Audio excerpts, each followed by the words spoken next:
they're coming into a scene because they see huge potential. Right now, no money's being made. Everyone's just blowing their money. The CDL needs to grow. The Call of Duty in general needs to grow. And if Barstool's coming in, you let them come in because they have a pretty good track record. And also, you have Optic, who Hex has tried to do everything he can to save this community, and he's still here. So the CDL needs to take advantage of all these opportunities. The people that are still playing COD right now, you and I guess we're the super fans and the sickos that just really love Call of Duty. We can't give it up, but we actually have a good game for once.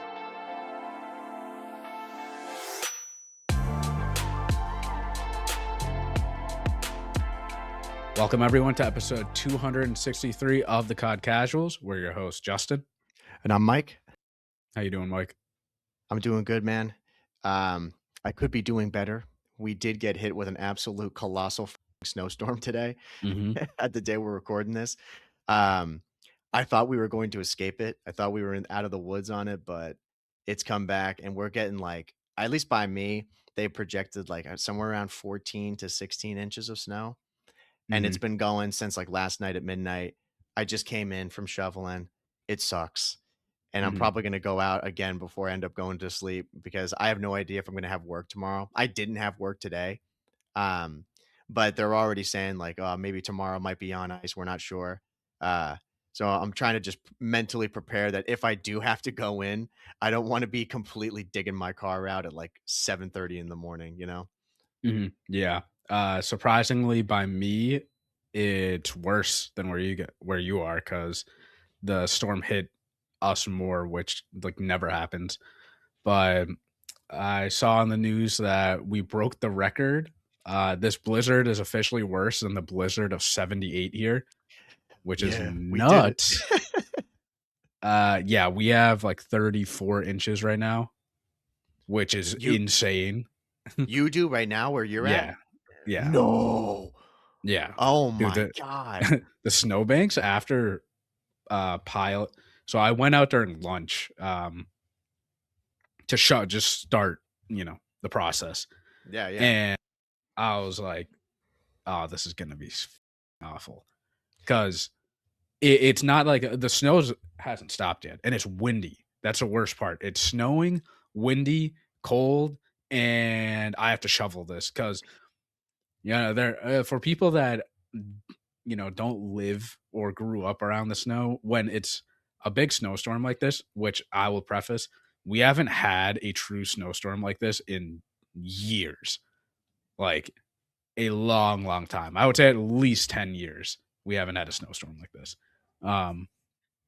But usually you want to do it the first time, and then to do yourself, your future self a favor, then you go and do it again in the afternoon. And then afterwards, you're probably going to have to do it again at night if it's snowing throughout the whole day. So that's what I did. I started it and I was gassed. I didn't even make it to the end of my driveway, and plows haven't even come yet. You can't walk. It's impossible to walk because it's up to my hip, essentially. And there's no room to put the snow anywhere. There's no space. Well, that's the problem too. Like they're running out over here because they've done the main road to get out of here, but all the parking lots, like when I went out today to go and do it, they haven't touched it probably since last night, I'm sure, just because again, there's no reason to. But thankfully it's not that bad, but we do have the wind. And when I went out one side of my car, I was like, oh, it's not that bad. We've got like, right now it's probably like 6-8 inches or so. Like it's not too bad, but it is a good amount. And then on the other side where all the wind was blowing up, I was like all the way up to the top of my car. I was like, you gotta be kidding me, dude. It sucks. And again, I think it's gonna keep going until tomorrow. So I'm hoping like it would be nice to not have to go to work again because I'm still like I'm trying to use these days now to just actually get myself ready for work because I didn't have the chance to on vacation. But now I just keep getting delayed. They're like, we're supposed to have it Monday. I'm ready. And they're like, nah, no chance. And then I saw today, one of the janitors there, she was emailing saying that, oh yeah, they're praying at the very least if we have school tomorrow that we can do it with a delay. That's the goal, which is nice. Still, I'll take it. But I think me going in at a normal time, I think that's chalked. I don't think that is going to happen. It's just Hmm. a matter of, do I get the delay or do I get no school? And I kind Hmm. of hope for the delay. I don't know Yeah, if this day off might screw me over and then put me into like, now I have to make this up over the summer, and I don't want to be doing that.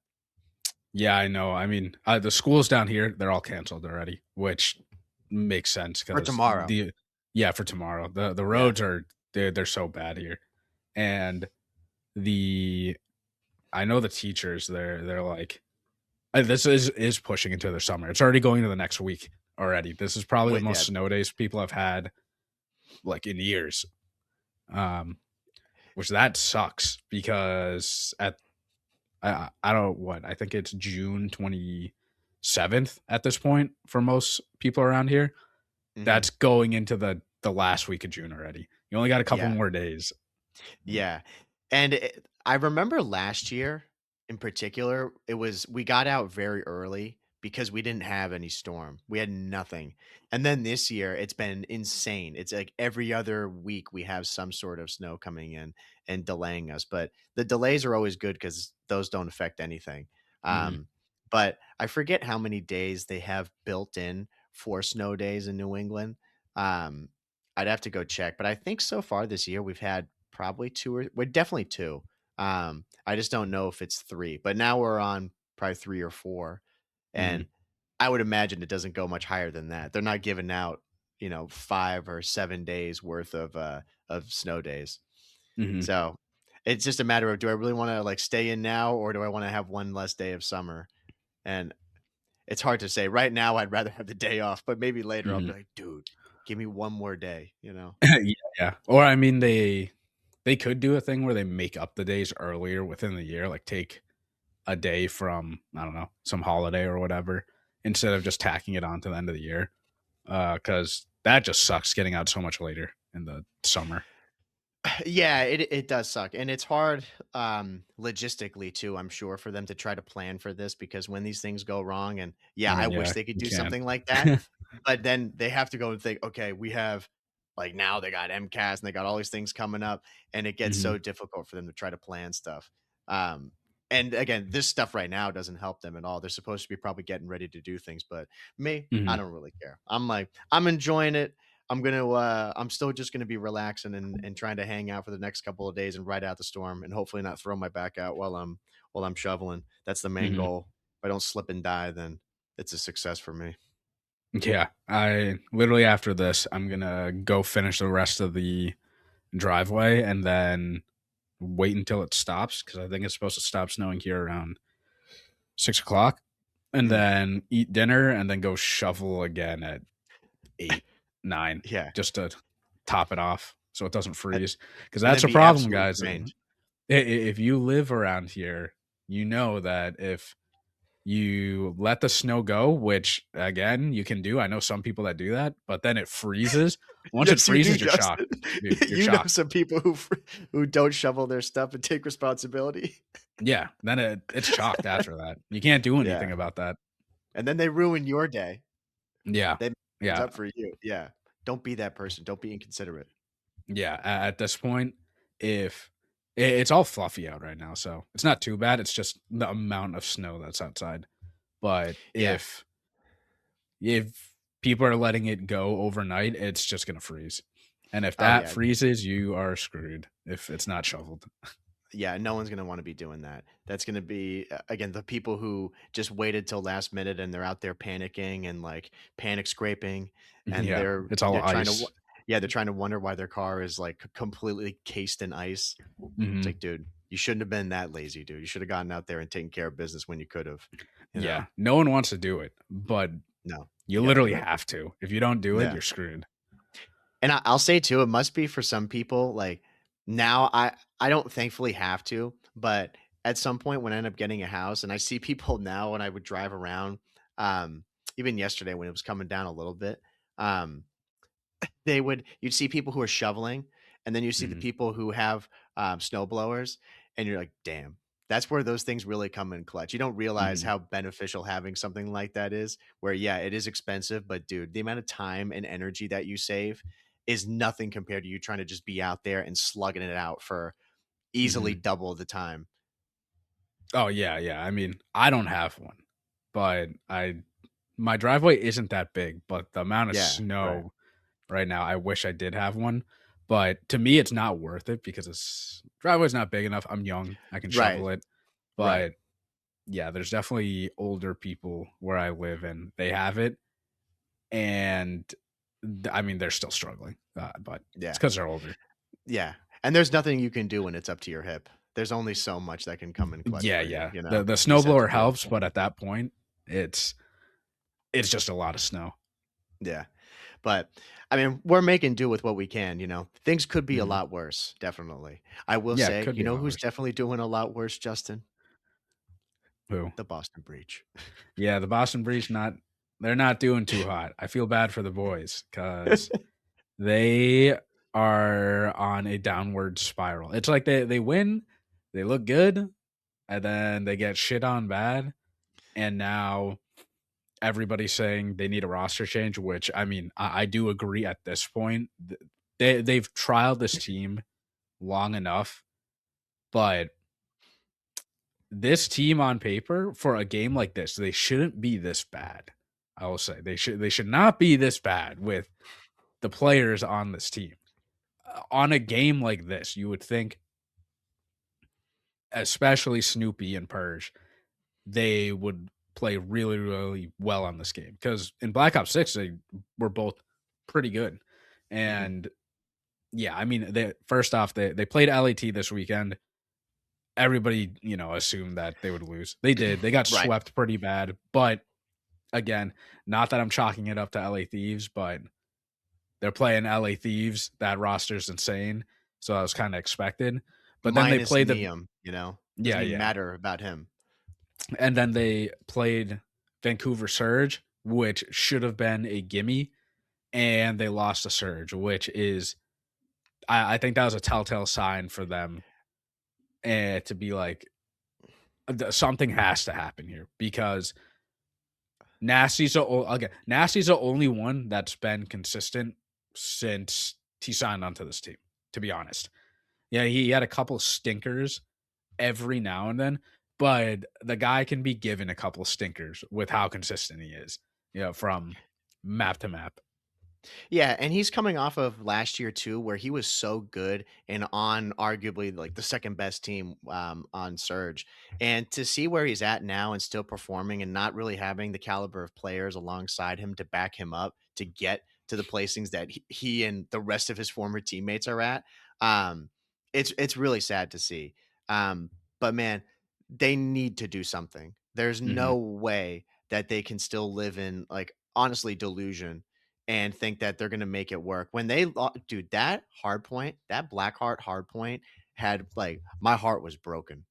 I could not believe that they lost that bad to Surge and were Mhm. just making horrible plays. It honestly, I don't like talking so like poorly about it, but you could just tell that that team in the cams and the way they react that they're done. You know, they just Oh, yeah, definitely they know deflated. it's not going to happen. Yeah, totally deflated. They know that this roster probably already going into that match. They know that moves are being made that I'm sure at some point we'll hear about.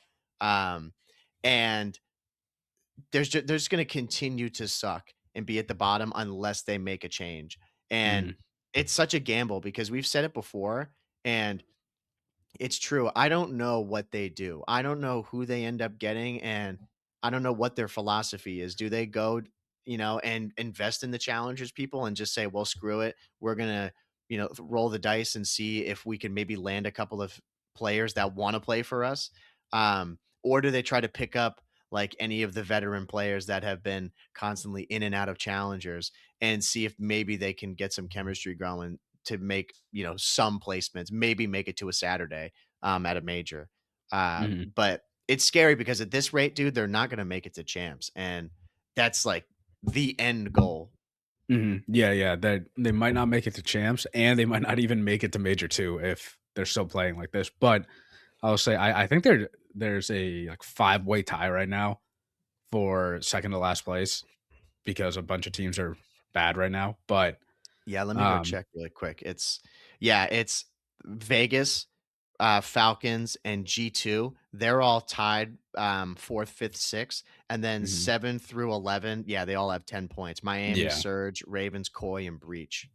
And then Yeah. So Cloud9 was 0. Rest in peace. it's early still before Major 2, but again, that can get out of hand pretty quick. But yeah, I don't know what you do with Breach. It sucks to see because again, this team should be a lot better than they are right now, and everybody, to be honest, is looking at Snoopy because of the Snoopy project. Everybody's like, "Oh, invest in him. He's the young kid that you can clearly see as talent, but he just hasn't been consistent enough in this game." And I mean, if I was a GM, I don't even know what to do, but I do know for a fact I would keep Nasty and Snoopy. Purge and Cammy would have to either you know drop them, pick up two new people, or figure something out. Because I don't think with the amount of time that they've invested into Snoopy so far, I don't think he's with teammates right now where he's like completely activated, Mm, which I agree. it is hard to see. But I know for a fact that if they squad white, right, Yeah. because they need money, or if they let Snoopy go, it's fucked. He's gonna go on a team and completely fry, and it's gonna happen. Every single Boston player that has left the team has found a new home, and they're frying. And he's an interesting player too because he came in with Boston like I think what was it? Was it like the last major of MW3 that he came in? Was that it or Yeah, yeah. It was it MW2? was it was MW3. It was for champs. I remember. No, no, I think Oh no, it might have been MW2. It's two. MW2. It was That's two. MW2. Yeah, Yeah. Yeah. MW2 champs. Yeah. Um Yeah, when he came in and they obviously, like you said, invested in him and to be like the next like, sub player that was going to be dominating. And for sure, he's had his times where he's been really good. And this obviously is like after the whole original Breach team, but he's had like good moments and he's shown that he can do well. And even in that first map where he was getting cooked, like Mhm. he then bounces back in the search and destroy and then in other modes too. Granted, a lot of these guys have those times where they just start off slow and maybe, pick up later in the series, but he hasn't really shown um how good I think he really is. And to your point, I think it's because of the players that are around him that make it difficult for him to really be activated. But it does say something that Boston has held on to him for that long. And based off of their results, which have not been ideal in the past couple of years, it's interesting that they've still held on to him. And I don't know Mhm. if that's a good thing or a bad thing. Like when you think of Slasher and these guys who have come and gone, um, I'm sure that was difficult for them because Boston clearly is invested in him Mhm. and other teammates that he has, they may not agree that he's the golden child and he's the one that you need to build around. He could be used a different way or you shouldn't have him on the team. Mhm. Yeah, I know it's a tough position for Boston to be in. And Slasher came out and said it that he thought that Snoopy, when he was on the team, that Snoopy needed another year in Challengers to just develop. Obviously, Boston didn't go that route, and they're in such a tough position. Like the org as a whole, like forget the team, um, because there are rumors that the org is trying to sell their spot, but then there's also rumors that they're just trying to get out of the CDL as a whole and say they do want to stay in the CDL. They don't have the funds to surround Snoopy and Nasty with the right players. So what the hell do you do? I feel like at this point it's just a gamble. You're literally, say you drop Cammy and Purge because you know it's not working. You do dip into challengers. You are literally rolling the dice to see if those two match up with Snoopy and Nasty and see if it just works. And And that also oh, sorry, you go. I don't know if that's the right decision because you're just gambling a whole team for a whole year. It's like what essentially you're doing what C9's doing, and I don't agree at all with what C9's doing. I think actually if it's an option, they should pick a Mac. God, They Yes, I definitely think should so pick him too. back. Actually, now that I think about it, they should definitely pick him up and then some other AR.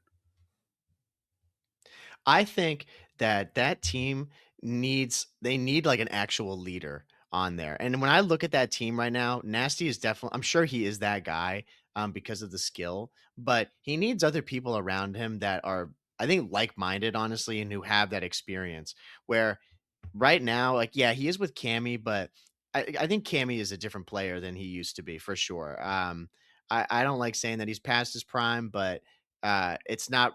It hasn't really been a good return for him ever since he's been back in the CDL, and he's had kind of a rough time coming back in and out. Um, but to the point earlier about like what they do and dipping into challengers and pulling a C9, that to me is a sign of the beginning of the end for a team and for an Mhm. org. If you start doing that and rolling the dice like you're saying, that shows that you really don't care. You don't really have a game plan as to how you're going to build this team. You're just trying to find anything that sticks and hoping and praying that one of these guys is so good that maybe other players want to go to him. But as we've seen with plenty of these amateurs that come along and just players that were pros in the past, it very rarely works out that way. You know, Niem is a great player. I know he is. I mean, he obviously he's in the league and he's with Thieves. They believe in him, and he did well with Huntsman. Um, but and same thing with Kips. But when you see who they're around, that definitely helps them a lot. It doesn't Mhm. make like they're not Scrap and Hydra, like those guys are not making his job more difficult. You know, they're definitely making him look as good as he can to be winning, and also he's in the best environment to win because he's around the best players who know how to play the game. If you get a bunch of challengers players and then you throw them in with a Nasty or with Mac, that could be a good blend where you get some guys who maybe have no idea, but they're around the leadership to maybe then mold them into good players. But this idea of, hey, fuck it, we're just going to get all challengers, to me, I don't think that's ever going to work. I think you Mhm. still need to have someone who has a real fundamental understanding of the game and can mold you into players. And maybe the coach can do that. But I think having someone who actually plays the game is going to be the way to go. Yeah, and I think if you're just squad wiping and dipping into challengers, like you said, that doesn't look good for the org as a whole. It No. like you said, it looks like the org just gave up. There is no game plan. It's we got to survive to the end of the year, and then we're getting rid of the spot. And again, unfortunately, I really hope. I mean, I've thought this the past like probably year or two because the obviously breach they've lost a lot of their funding. Um, in past years. And Mhm. if this is the last year, I really hope that Breach go out with somewhat of a bang and not just, they're going to roll over and just die, right? At least try, which I think signing Nasty obviously shows that they do want to win. They've always cared about winning. This org has always tried to do the best that they can to win with the opportunities that they've had, you know? Right. And I think yes, you should be hard on the org, but I think a lot of CDL fans are harder on the newer orgs coming in because they're not an optic, they're not a thieves, they're not phase, whatever, right? Boston can't just throw money around. And on paper, this team they should be a lot better, but they're not.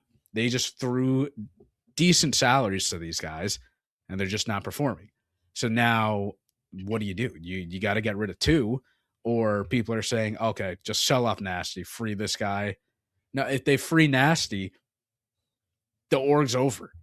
You know what I mean? Like Yeah, the it's team is yeah, shocked, yeah. and I understand from a player perspective, you want Nasty to succeed because the other three guys are doing really well, but from an org perspective, if you're trying to win and you give up your best player, you just gave up at that point. There is no game plan. You just, all right, we just need to recoup some of the money that we spent on him I and mean, we'll try to yeah, survive the rest of the year. like that's what I would imagine. The reasoning is behind trying to sell him off if they end up doing that. But if they're serious about it, especially coming off of the year that he had, and people know how good Nasty is, I think they would have him be the leader and say, "What do you want us to do?" Like Mhm. give him the keys to the team and tell him that whatever you want to end up doing, we're going to try our best to make that happen because you obviously have an insight into like players and building a team. Look at the team you had last year and look where they all went. You all are like-minded and ended up going to places, but I think he got kind of screwed over into the whole roster mania time and ended up on Boston. And I mean, if he's gone, there's no reason to go there, you know? And Mhm. Snoopy, though he is a good player, he's not at that level and hasn't had those performances year after year where if he's the only one on the team, people are going to want to go there just because of him. You know what I'm saying? You have to Mhm. have some pull to that team.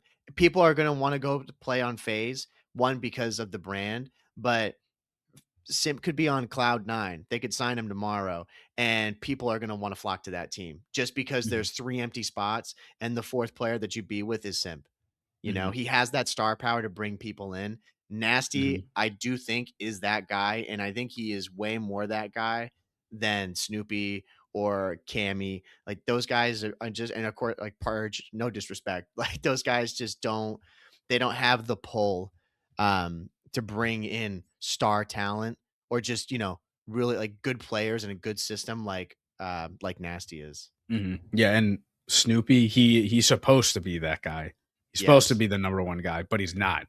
Now, Nasty's that number one guy right now, and to be honest, I think now there are rumors that Nasty was going to Toronto, and then that fell through. Obviously, hindsight probably would have been better for him, and probably would have Yeah. been better for Toronto too.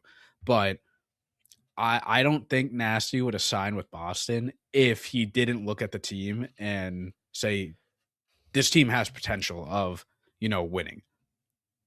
But again, this team's just not clicking. Something is not working because last year, I would say arguably their most successful year, since they entered the league, because they're actually winning round 11s, they're winning maps, they're beating top teams, and they're making it into the winners bracket at least. But this game, Cammy, Cammy part, not just those two guys, but the team in general, they're just not clicking. If anything, Purge is doing better statistically than Snoopy and Cammy. But again, when you're the GM of this team, if you're investing in the Snoopy still, you're not going to touch him, and you're definitely not going to get rid of Nasty. So you dip into challengers, you get Mac, dude. Bring Beans back. Like you got to do The OG something. team. Yeah. Yeah, you have to do something. And like you said, I would hope that they're approaching Nasty and be like, look, what should we do? Like, well, we'll try to figure something out. Obviously, they don't have a big budget, so they have a limited pool to work with, but they gotta make some moves at this point. And they this is just speculation, but they could definitely be caught in a spot too where Nasty, maybe he and Snoopy disagree on how to play the game. Or there's, Mhm. two top guys, like they're invested in Snoopy, but they also are with Nasty because of his performance and how he's been, his track record. Um, and then that puts them in a really tough spot. What do you do? Do you not listen to the guy that you've been investing all this time in, but granted, you haven't had the results that you wanted? Or do you go with this guy who, was second all year, which is better than I think any placing that Boston's ever gotten. Maybe they got one second place or third place with when they had Zinni on the team, but he's a proven guy to be playing at the top. Do you put all your eggs into that basket? That could definitely be a thing. But and I only say that because they did give these guys enough time, and with Slasher saying that, um, maybe he thinks differently than Nasty does, or maybe they're kind of having some sort of similar issue. Um, but that does seem to be kind of part of the problem there is I don't really know who's the number one on that team. Not that they need to have one, but Mhm. it seems to be that there is a conflict there, a conflict of interest. You know what I mean? Yeah, I mean, the clear number one, it should be Snoopy. I mean, and he's not right now. But again, to your point, like Nasty came in supposed to make the team more consistent, and he's the only consistent one. But with Slasher, saying that Snoopy needed another. Like when he retired this year, I was in his stream and he said that Snoopy needed another year in Challengers when we were playing, and then Black Ops 6 happened, and he was a lot better. And Mhm. Slasher was like, I was right about that. But again, I think Snoopy he needs players around him to make him be a lot better. I just don't think the Cammy and Purge with him is making him the best player that he can be, because he is making dumb plays. Not gonna lie. I mean, when you're looking at the minimap, these guys, they're just running, they're four hitting just the front of the hill. They're not even thinking. Right. And I know I'm not a pro, but I know for a fact you are not supposed to hit four run into a Blackheart Hill and just headbutt a team. The problem is they have there's a lot of fundamentals that, yeah, to us and most people who would, who play ranked or anything, yeah, those are skills that you have to work on to actually get good at. But at a pro level, of course, those should be just standard things that you know how to do. And when they neglect those and they're not able to really execute on those 9 times out of 10, and you see these day one mistakes from them, which when I listen to Scum Stream or Zumas, and that's just constantly in their head. They're just saying this all the time. How are they making these mistakes? How are they letting this Mhm. happen right now? Why are they doing this? Why are they doing that? And it's not a question of like their gun skill, which people talk about all the time. Like all these guys can shoot. It's not even about that anymore. Um, but these problems that they have, they're all team based. Mhm. They have to be coordinating and communicating as a team to make it happen. And you see it with some of these matches that they get absolutely smoked in a hard point, and then they go to search, and that guy turns around, does amazing. The other guy's dog shit, and then they go into the overload. And I remember like Purge, he was like triple positive one. He was like 17-4 or something. I'm like, what the fuck is going on here? They go Yeah, like yeah, up and yeah. down, and then they like, okay, so yeah, Cammy maybe has a good hard point, and then he like goes 1-7 in the search, and then he like drops a .9 in the overload. There's just all over the place, and Mhm. their plays as a team are not there. And Mhm. when you don't have that, especially after Major One, I don't think you're ever going to get that with that Yeah. set of people. Yeah, I mean, every single map that they play, there's always one person getting destroyed. Yeah, Always always, one person. always. And Nasty is the most consistent out of all those maps. Even if he's getting cooked, he's probably hovering around a .8 to .9 most of the time, even if he's getting cooked. Yeah. And yeah, I think they've ran their course with this team, unfortunately, because again, I think they looked good in Black Ops 6, but it's a different game. And you see those sparks of Cammy frying and then Purge.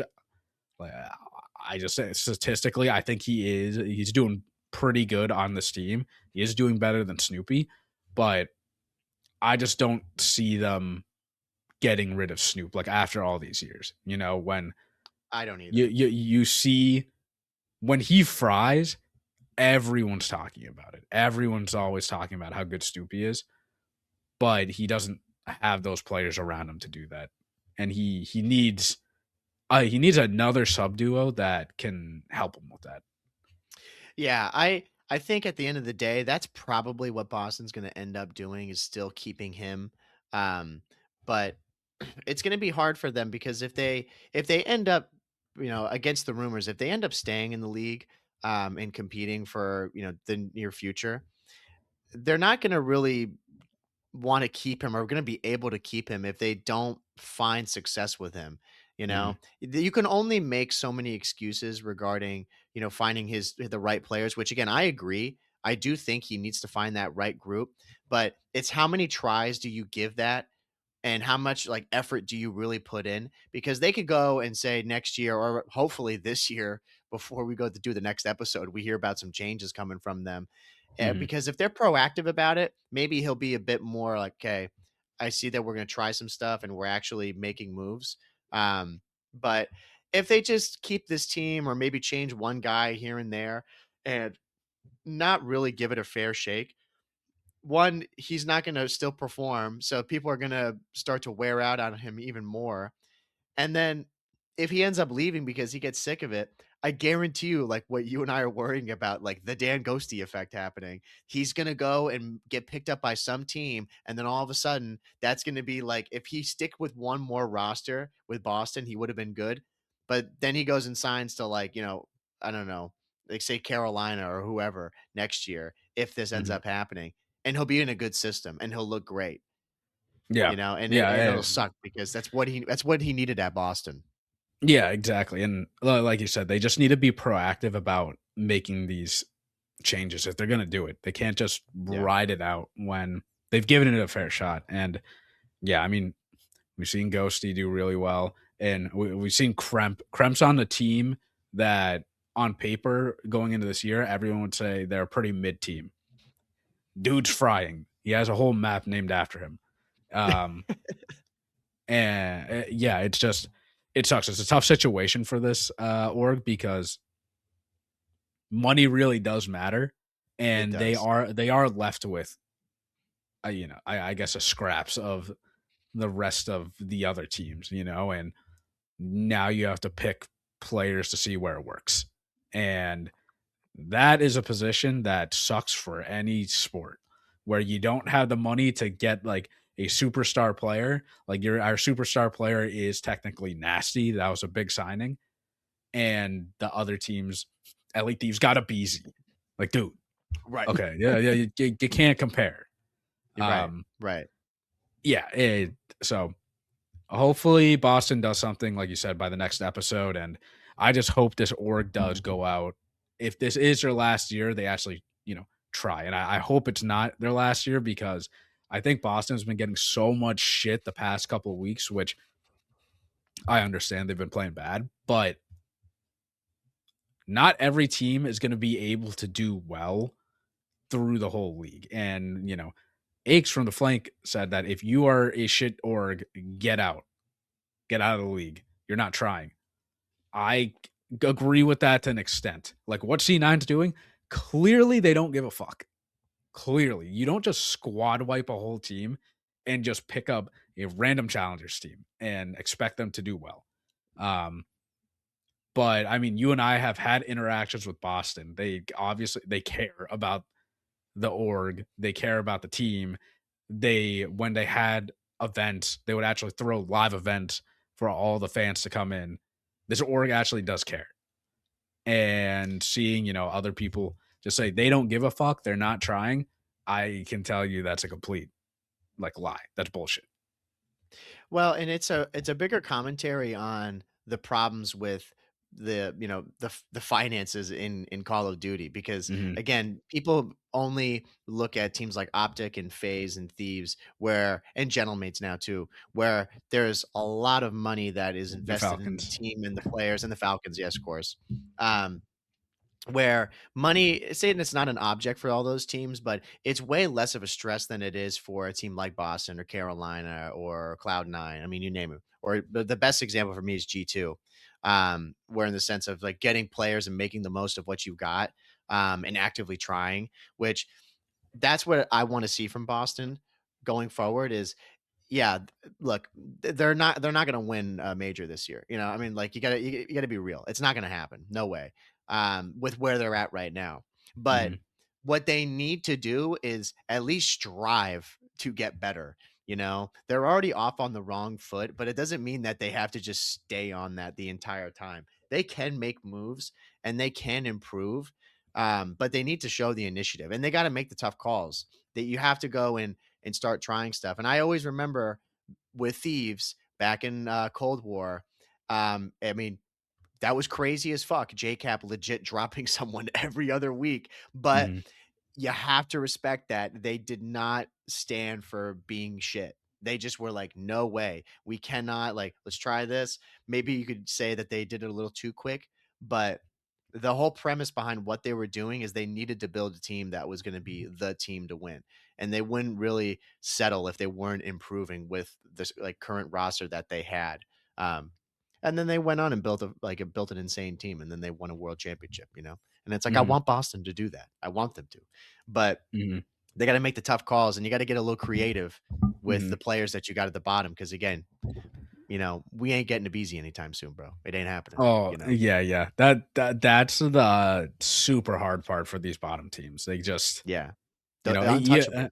yeah. Even with these, when they had that bad team, they had Nasty, they had Joe Deceives at one Yeah. point. Like Oh yeah.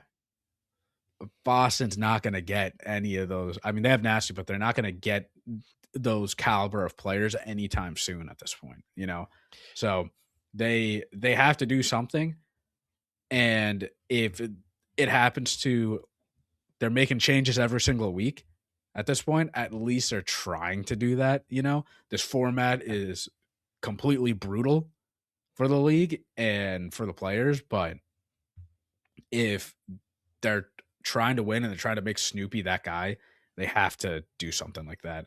Um, but don't do what C9 did, because clearly they won out. If from an outside perspective, you look at that team, they should be out. And Yeah. Bush Gaming or some other org should come in and take their spot. Well, I think that really should happen.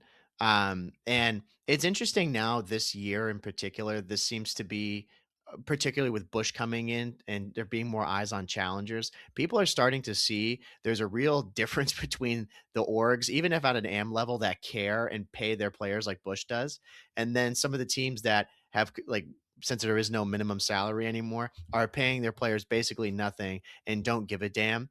Um, though the brand Cloud9 has been around in gaming and in Call of Duty for so long, people are starting to think, why do we even have this team in here when they don't care? They should just get out of this and bring someone else in who can actually care and help grow the league, because everybody complains about the league not growing and not, doing enough, etc., which is true. But it doesn't really go anywhere when you have orgs and organized like orgs owners that don't care and Hmm. don't put in any effort into making their team better and like growing the league as a whole. Hmm. Yeah, I think they should go. and yeah, having Barstool, a Oh huge my god. brand and name itself in Call of Duty is already huge. I mean, after Major One, people, the Barstool accounts were posting clips from Major One, and random people obviously were joking on Call of Duty. They were like nerds playing video games with other nerds, but that's traction. That's more news. Yeah.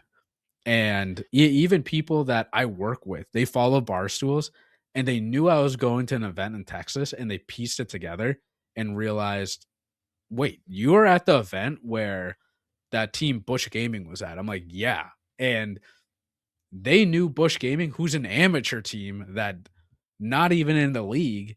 Yeah. And they were thinking, oh, this is, it's not my scene, but it's pretty interesting that you were there and Barstool is a part of it.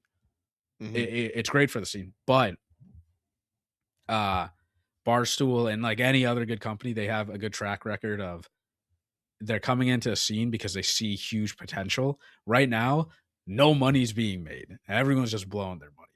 So the CDL needs to grow. The Call of Duty in general needs to grow. And if Barstool's coming in, you let them come in because they have a pretty good track record.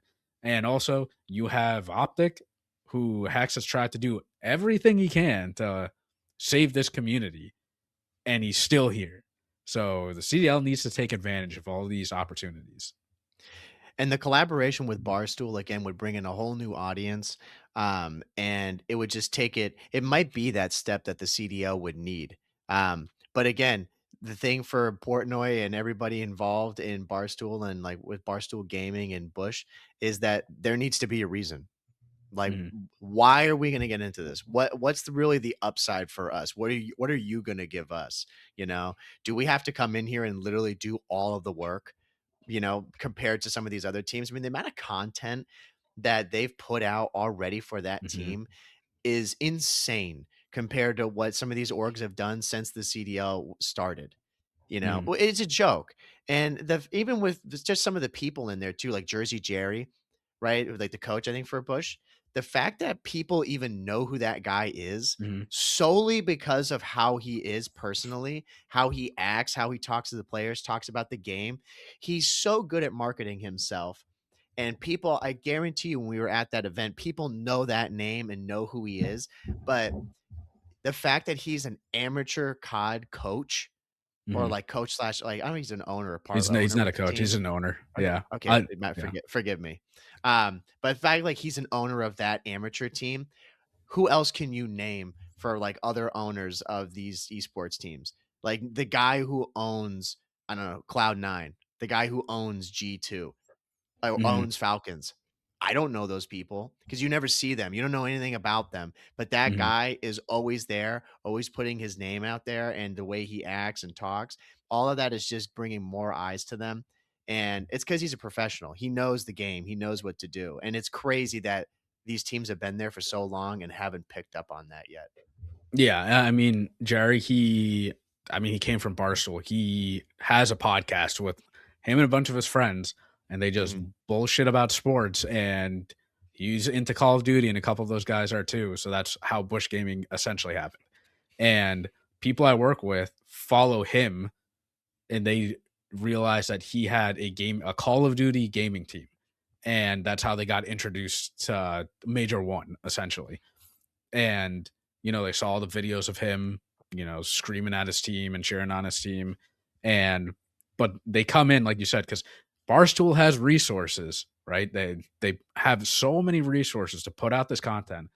They got a pretty good amateur team. I mean, they play second at Major One. They got Temp, he is the coach of the team, pretty successful player and a huge personality in the scene as their coach, matching along with Jerry. And that's pretty good. That's pretty smart what they're doing already. And I'm not saying that, well, actually, I am saying some other teams, they just don't do that at all. They don't put out any No, content. no, Um, it's a fact. because they're just not doing it. They don't have the resources, but even without the resources, I can tell you right now that Breach, they didn't have a lot of people doing their content. It was like enough people on one hand, if that. And it was mainly one dude, and he grinded and he did everything, and they put out content. And if you have people that are passionate enough about the scene like him, they're gonna do that. And they don't have a lot of resources. They're doing what they can. But then, like you said, Cloud9, they have way more funding than Breach. They used to put out content. Where's all this content? Like, you got to pump it out.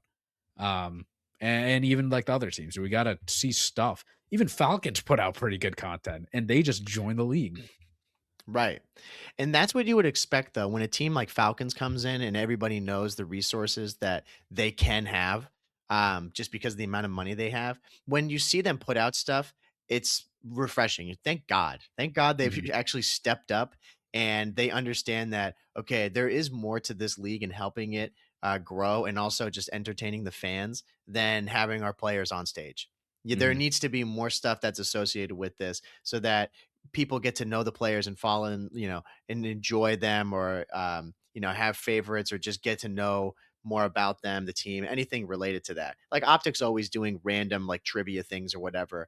And those aren't really hard for these teams to do, you know. Hmm. They could just go and copy all of like Optic's ideas if they wanted to, or cherry pick a couple of them, and it'd be great, Hmm. just to have some stuff for them to do. But to your point about Breach, yeah, the fact that they had one guy basically doing all of that and was able to almost compete at the same level as a team like Optic, where there's more than one handful of people on Hmm. that team making it happen. The fact he was able to do that solo, with the help of some other people as well, of course, just shows that you can do it. It is possible. And a team like Cloud9 or Ravens, I don't care where your money is at or what's really going on financially with the team, but you can do it. It's not like I Hmm. need to see, a new update video from Cloud9 every week. I don't really need that, but I want something. Hmm. Just to know that there is somebody who is getting paid and is documenting this so that we can get some insight into the team. But when you get nothing, you don't care about the team. I don't, Hmm. no disrespect to the guys on the team, but like Cloud9, I don't care about those players. Yeah. I'm not going to know anything about them until maybe one or two of them joins a Thieves or an Optic or a Phase, and then they start actually like doing a bio on this person. Yeah. Yeah. And I mean, Cloud9 right now, that was a great opportunity for them to make content.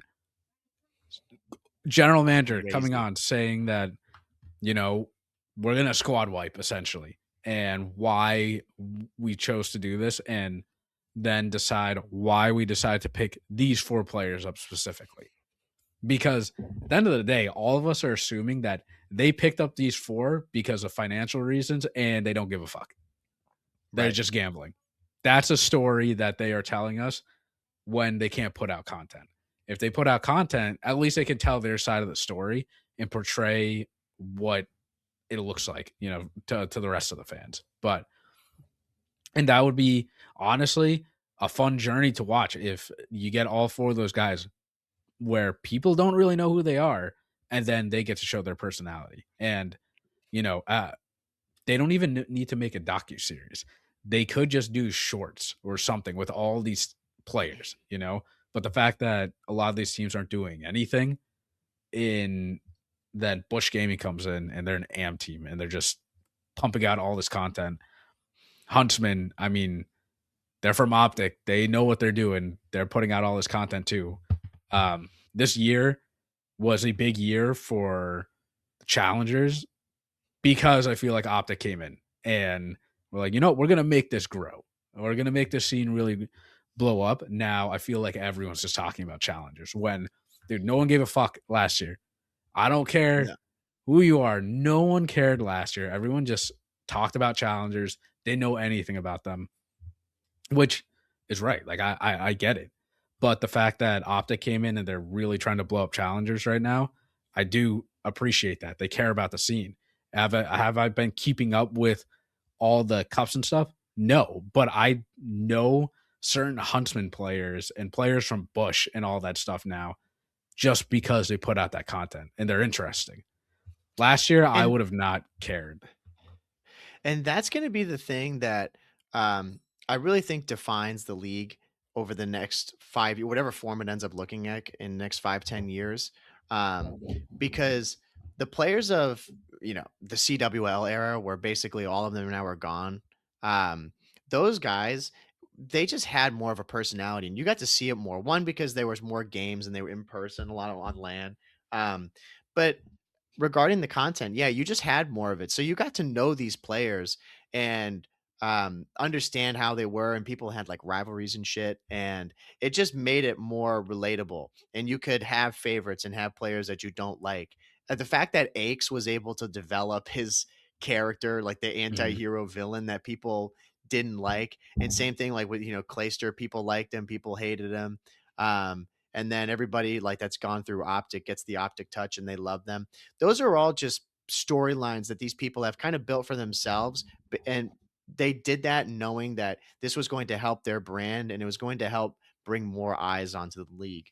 And when I see someone like Kips or Neum, those guys are already way ahead of other amateurs because they played for the Huntsman. And again, Mhm. you know, anything that Hex is associated with or Optic, immediately people are going to be interested in that. So you knew who those players were a while ago.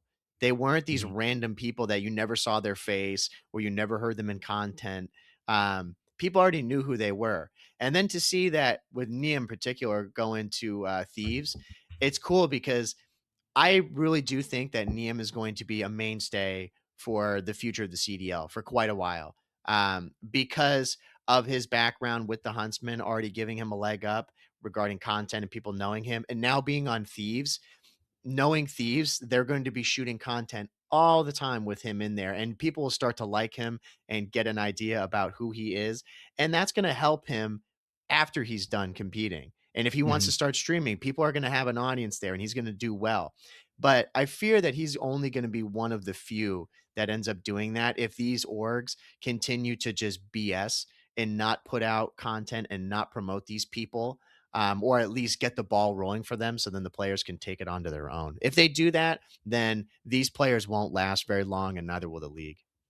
Yeah, and right now the state of Call of Duty hasn't been the best. I would say this year, No. obviously, best Call of Duty we've had in years.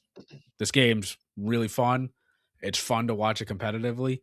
Great COD. Sales are down on this COD, um, which makes me you know, not completely worried about Call of Duty, but it is worrisome. Everybody says, "Oh, the golden ages of COD are gone," which that part I can agree with.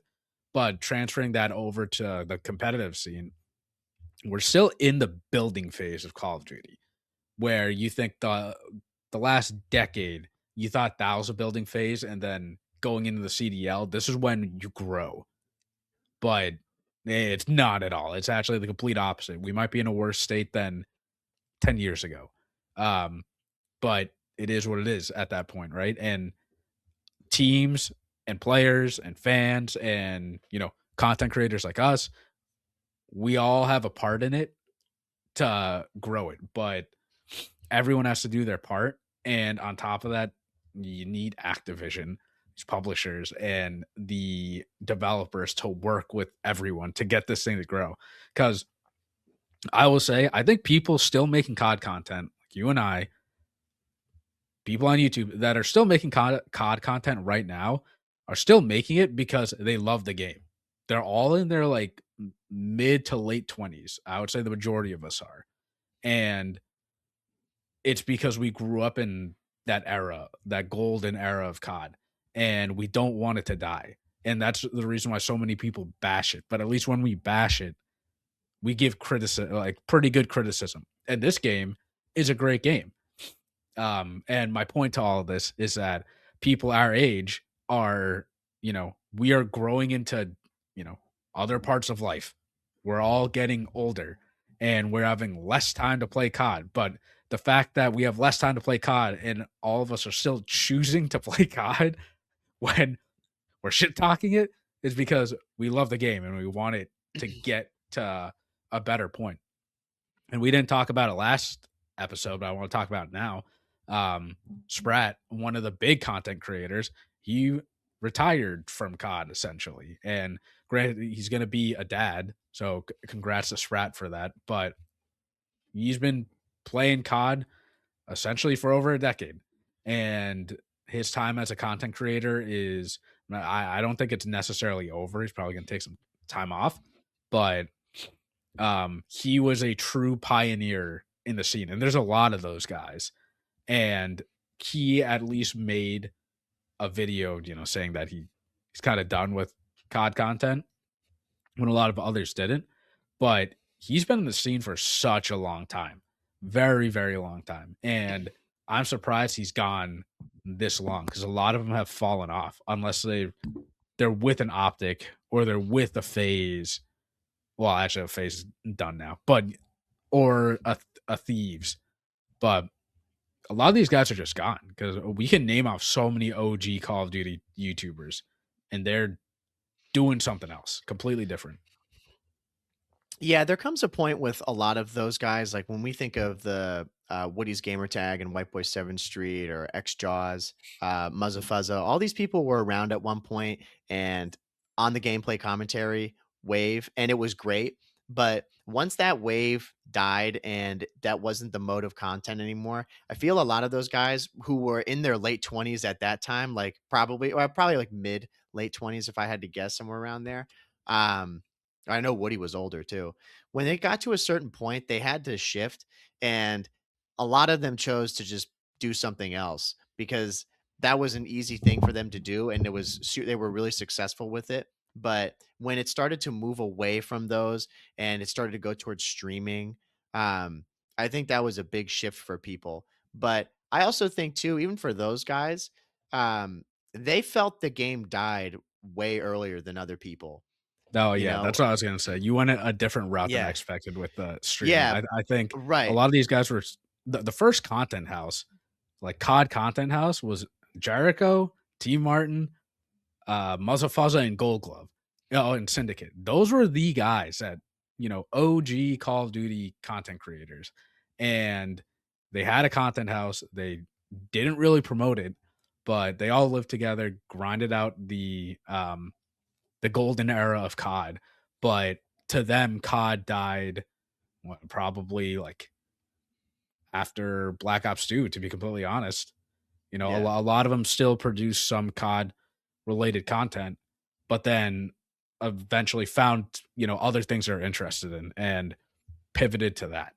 But to them, a lot of them, COD was over uh, after Black Ops 2. Yeah, and I would say too, for a lot of casuals, even outside of the content creators, a lot of people think that Call of Duty died or lost its identity around AW, and some people may even say with Ghosts. Um, but I think AW was a big shift for people because the game itself had fundamentally changed, obviously with jetpacks coming in, and people didn't feel that it was Call of Duty. Now you could be on that side, or you could be like us, where it for me it was just an evolution of the game Mhm. and I didn't have really a problem with it because there wasn't anything inherently bad about it. It was just different.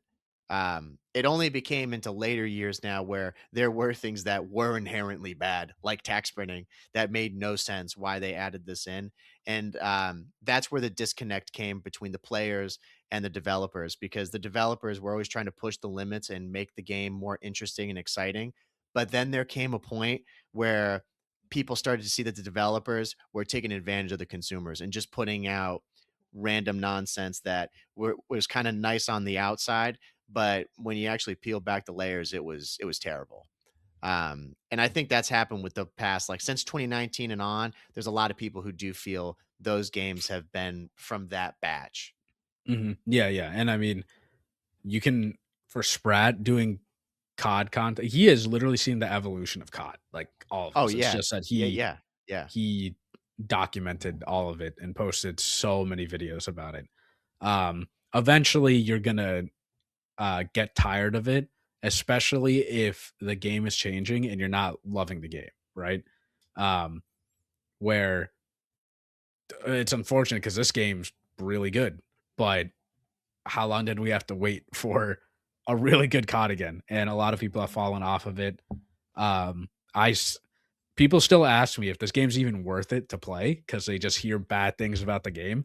They're like, "Oh, this COD is the least sold COD in ever," and I'm telling them, "You have to try it. It's a good game. It's just so unfortunate that everyone now is just hopping on the bandwagon of this game's just bad because of XYZ." And I'm telling you, it's not a bad game.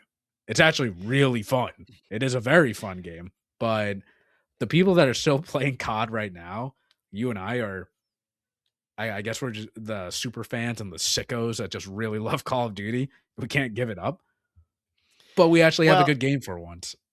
yeah, and I think too, me as a game, I always wanna have an FPS to be playing. I Mhm, always I am an FPS fan, like, through and through, and COD has just always been that one for me. I've never been a Battlefield person. I've never played Valorant, I think, as far as I know. Played, like, a little bit of, what's the other one? That's a was it Apex? Some of these games I try them, but again, it just doesn't hit the same as playing Call of Duty, and I'll always play it. I'll if next year's Call of Duty, Justin, is the worst shit on planet Earth, I'm still gonna play it just because I maybe won't play it as much, but I'll still play it mhm, just because it's a shooter and it's the ones that like I'll always play. But that being said, just because I'll go and buy the game and I want to have the game for the sake of playing it, it doesn't mean that like I really love the game, or I think it's a perfect game. There still comes the criticisms that follow with it, and for us, it's that list gets longer and longer. When yeah, we did live through a great era of Call of Duties, and we've seen the potential of what these developers can do and have done. So when you see the shift that is taken in the past 5 years, and some would argue 10 years, that's where when you look at these games now, you become hypercritical of them. You see every mhm, little flaw and always compare it to those golden years, which is good, I do think, because there were a lot of great things that have been done then, but it's to our point on nostalgia. That holds a huge like part for a lot of people and they can just never let that go. And you will never mhm. get that back. Yeah, yeah, and I think you and I do a pretty good job of separating the nostalgia and the product itself that they're Yeah. putting out.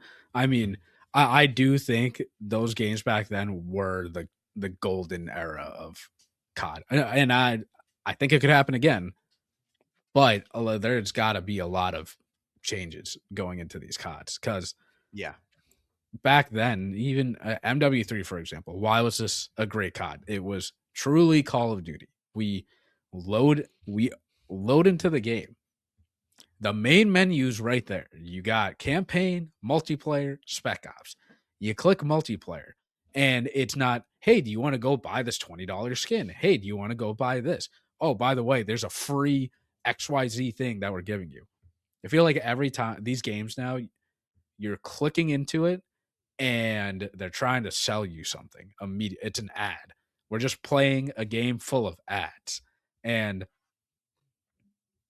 I'm not saying that that model is bad because it's not necessarily, but games that do this are all free games. Call of Duty is a game where you have to spend $70.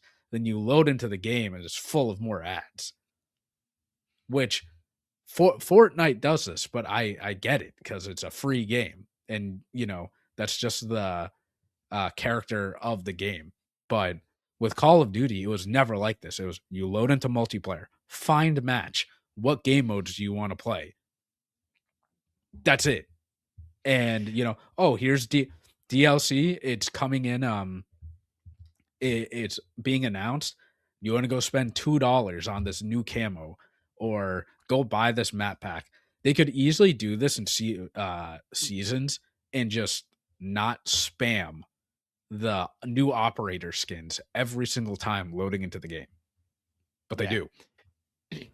And you're right. It comes off as greedy when Mhm. you've already invested damn near $100 at this point into the game. And that's where people always joke about the corporate greed from these companies where they're like, give us more money. That's all we want is money. And Mhm. they don't do a good job of trying to fight against that because of their plan. Um, and yeah, to your point, when you would play back in the day, yeah, you pay your $60 to get the game, but they were done with you. That was it. You'd go buy the game and you'd load up. And I remember because I said it a few weeks ago when I was playing Black Ops 2, you go on there, it's like play online, split screen, or like some of them had like a LAN option. That's it, you know? Mhm. And people just want to go in and play the game and they want like some customization, but you don't need to go crazy. Like the whole idea of giving people so many options so it caters to everybody has been adopted by too many of these developers, and it becomes like confusing and it's just Mhm. too much to sort through. And again, it ruins the experience of where most people who are casuals want to just jump in and play the game and not be bombarded with a bunch of nonsense.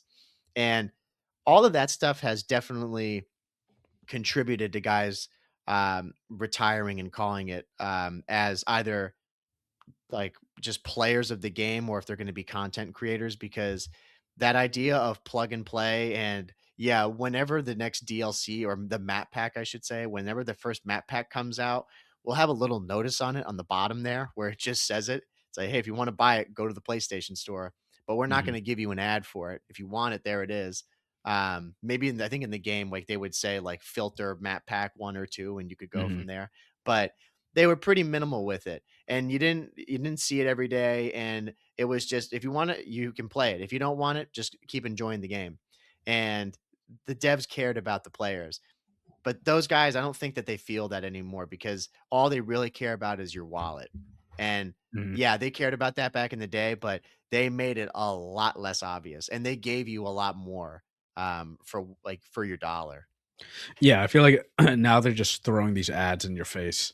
Just, hey, go buy it, Yeah, go buy it, go buy it. And look, my thing is, if they did that and we knew where the money was going and they used it towards something good within the game, fine. It's like taxes. I have no idea where my dollars go, and then shit's still broken. You know, um, if I'm right. buying if I'm buying ranked skins, I want to know that 100% or damn near close that revenue that they're making is going to the CDL teams, and then I want to see the revenue generated from that actually used for events. I want to see where my money goes and how it's actually being used. Um, Right.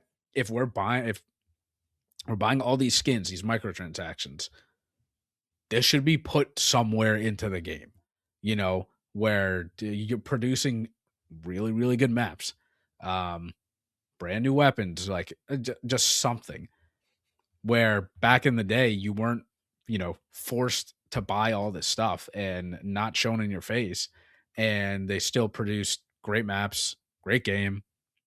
People are still interested. Now it's like, here, go buy this skin. Please buy this skin. Oh, if you actually like this one, you should look at this one too.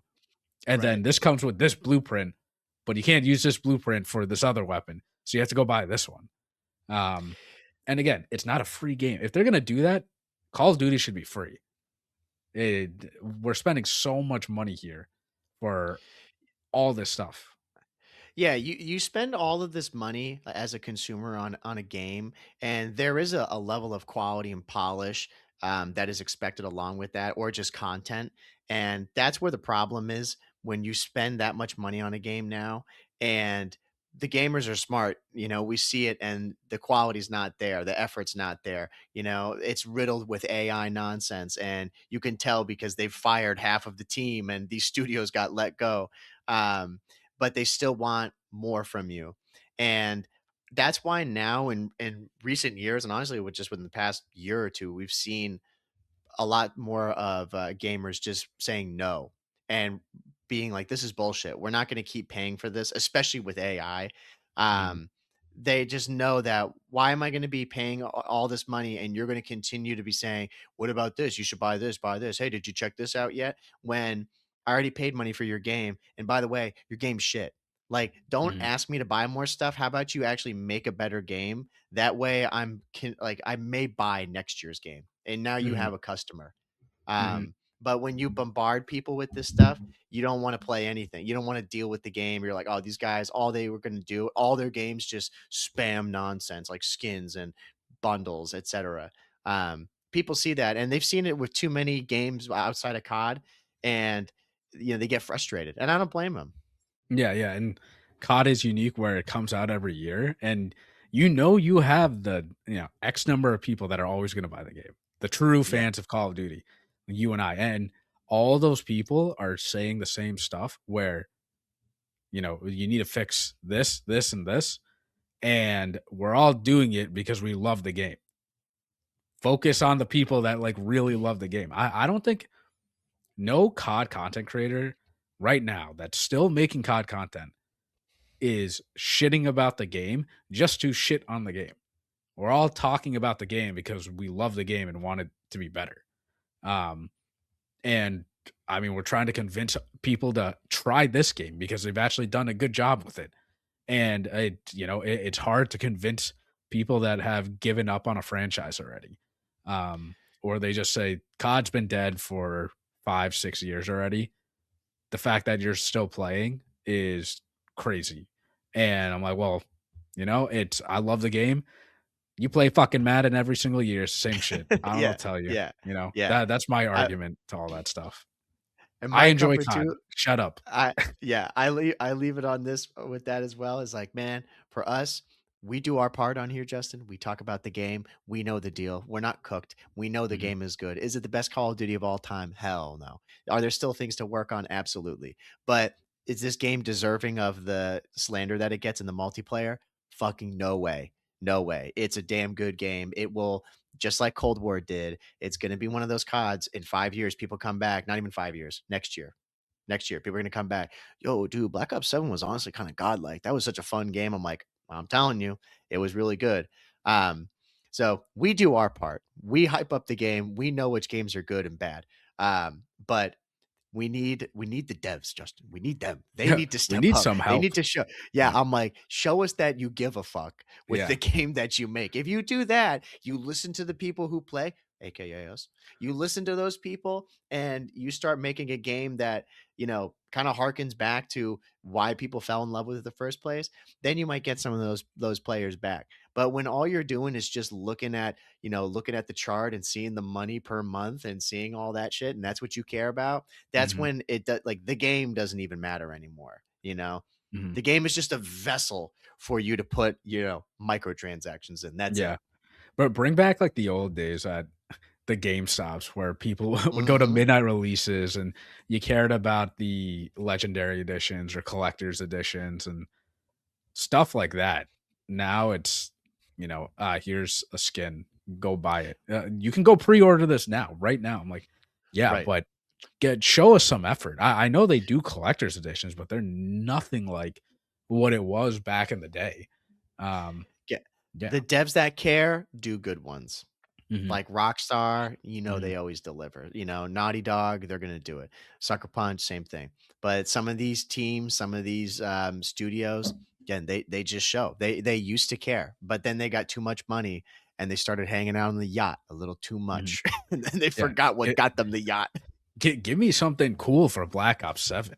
Like, so I I know, don't even man. know what if there even is a collector's edition or something like that with I these. know, but like give me like a swarm. Like I want a whole, you know Give what I me mean? something. Yeah, yeah, Yeah. yeah. Give Like me give it. what are those things? The little drones, the wraps.